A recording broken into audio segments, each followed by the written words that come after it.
When does a human become a person? It may sound like an odd question, but it's literally a matter of life and death. Here's what I mean. The entirety of the abortion debate hinges on this issue. Specifically, when does a human become a person deserving of human rights? This is a philosophical question more than it is a scientific one. Science can tell us what the stages of development are, from zygote, embryo, fetus, toddler, newborn, etc., all the way up to puberty and so on. But when a human goes from developing into a person, that's the question. There are a variety of philosophical positions that people hold for many different reasons.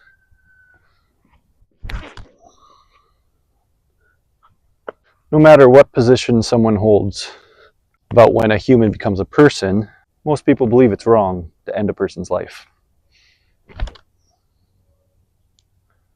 The pro-life and abolitionist movements hold that life begins at conception, and therefore it's wrong to end any human development after that point. What do you think? Now, no matter what you believe, whatever point in time you choose as when a human is now present in the womb,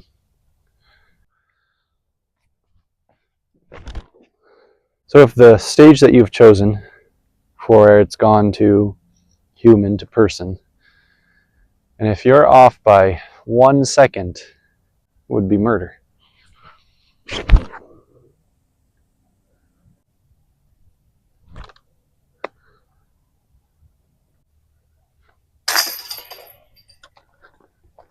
Now, what about the opposite view?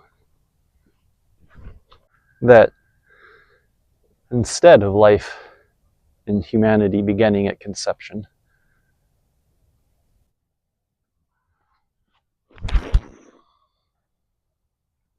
but rather humanity starts at a later point, wouldn't it then be wrong to prohibit someone from having an abortion before that point? Now, who gets to decide when a human becomes a person? And what scientific evidence should be used in determining when humanity starts? Or is it purely a philosophical question? These are important questions to ask, because if we get them wrong, there are dire consequences.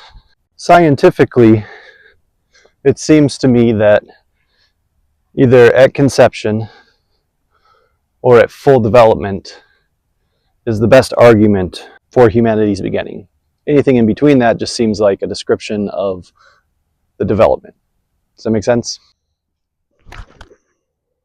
Or at complete development, which happens anywhere around age 30.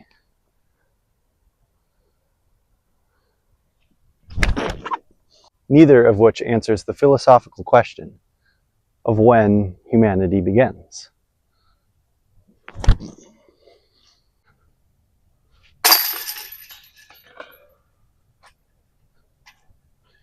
Now, what philosophy should we use to determine when personhood begins? Well, that's really good. If you know anything about disc golf, I got a perfect S-line flight, roughly pin high. Well, to start with, any philosophy that conforms to reality and doesn't conflict with what we can see and observe in the universe.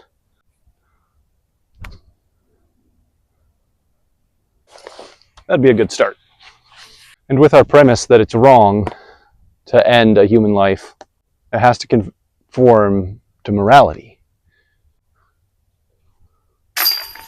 If it doesn't conform to morality that we can observe through the moral law, such as murder is wrong, stealing is wrong, it's not a philosophy worth having. Now, what do I believe? I hold to the philosophical belief that we live in a created world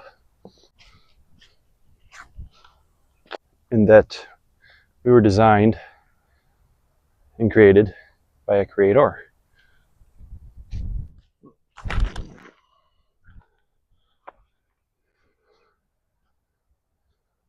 And I believe that the best religion, or philosophy, if you will, that aligns with that reality is Christianity.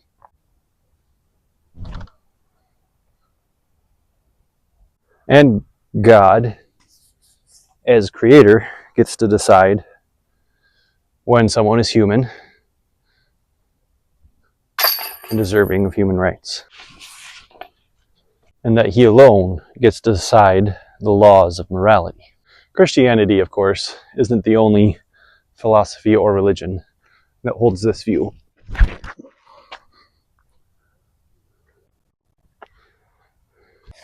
But for the sake of argument,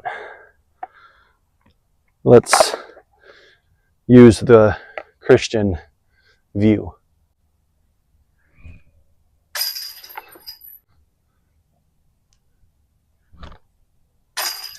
And historically, Christianity has held the life at conception view, using scriptures such as, "He knit me in the womb," and John leaping for joy when he sensed Jesus was near in the womb.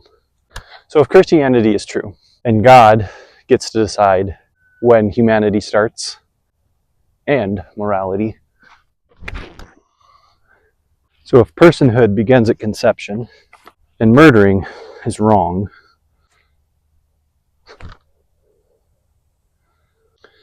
then abortion, regardless of circumstances,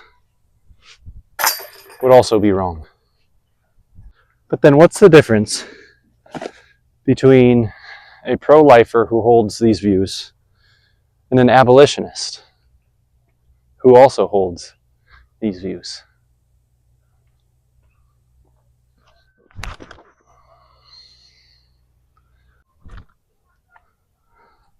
The difference is whether the mother is a victim of abortion or whether she needs to be responsible for her actions of having an abortion. So really, the difference between pro-life and abortion abolitionists is that abolitionists believe that whoever is involved in having an abortion, whether it's a doctor giving a patient an abortion or the woman herself, they should face legal consequences. The same as anyone who commits murder would face consequences. Whereas the pro-life legislation typically does not create a consequence for the woman. So if you believe that life begins at conception, and if you believe that ending a life in the womb is murder, congratulations, you're an abolitionist. But if you don't believe that, well, that's a conversation for another video. I hope that this video helped you at least a little bit understand the abolitionist versus pro-choice versus pro-life positions, even though I hardly touched on pro-choice. But I can do another video for that. And we can talk about some of the pro-choice options, arguments that people make.